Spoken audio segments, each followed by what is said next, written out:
kompotga shakar qo'shmasak bo'lmaydi, kechirasan. Qanday kompotga shakar qo'shsan? O'rikdan kompot qilib bersak, ichadimi, ichmaydimi? Больницada o'tirgan o'zining doimiy firmasidan pul olmaguncha boshqadan dori olishga niyati yo'q.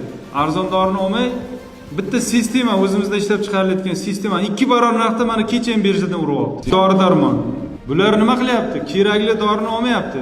Keraksiz hech kimga o'tmay qo'ygan dorini bansiga tiqib yuboryapti. Sroga yaqin narsani hammasini urib yuboryapti. Doktorlar firma bilan kelishib dorini yozyapti. Bizlar bunga chek qo'yishimiz kerak. Kerak emas dorini yozyapti. Prezidentimiz shu hammasiga mana shu qattiq turgan shundan. Nima uchun bolalar o'lyapti? Sabab kamqon, eri ham qaramayapti. Homilador ekan, patronaj hamshira borib, temirni saqlaydigan dorilar tekin berilyapti-ku davlatdan. Uni bir uchot ham yurtilmaydi. Shuni nimaga olib borib bir pachkasini bir 60 ta turadi-da unda. Bir oy ichgan shuni bir kunda 2 mahaldan qoni joyiga tushadi shu ayol.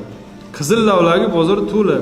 Yiy olmasang, shuni soqqada, shu misrovkadan chiqarib siqib ichib yorgan bir kuniga mana shu yarim stakandan har kuni bir oy ichgan bolang ham sog'lom bo'ladi, o'zing ham sog'lom bo'lasan. Shuningdek, aholi salomatligini mustahkamlashda sog'lom turmush tarzini, ayniqsa to'g'ri va sifatli ovqatlanishni targ'ib qilish muhimligi alohida ta'kidlandi.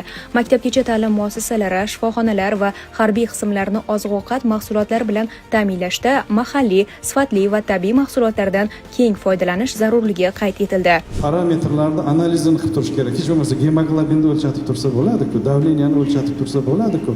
Qora mag'iz ye desa bo'ladi-ku. Siz aytganda lavlagini sokin chiqarib hamma joyda sotyapti, hozir odamlar olmaydi.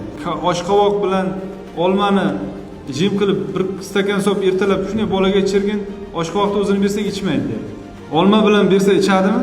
Yoki shunday pavitlon nonni ustiga jim qilib surtib bersak yeydimi mazza qilib?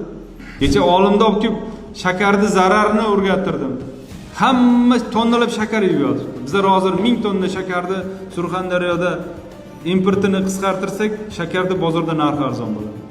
Viloyat rahbari mahalliylashtirish masalalariga ham alohida to'xtalib, qurilish, sanoat va oziq-ovqat bozorini ichki imkoniyatlar hisobidan ta'minlash, mahalliy ishlab chiqaruvchilarni qo'llab-quvvatlash hamda mahalliy mahsulot va kontent ulushini oshirish zarurligini ta'kidladi. Nima uchun oyog'imiz tagida 3000 tonna asal ishlab chiqarayotganmiz? Nima asal yemaymiz biz? Nima bitta baliqching boy bo'lsa, haqing ketadi. Shuncha baliqchilar bor. Qilsin, nima uchun bizlar Vyetnamdan baliq olib kelib berishimiz kerak bolalarga?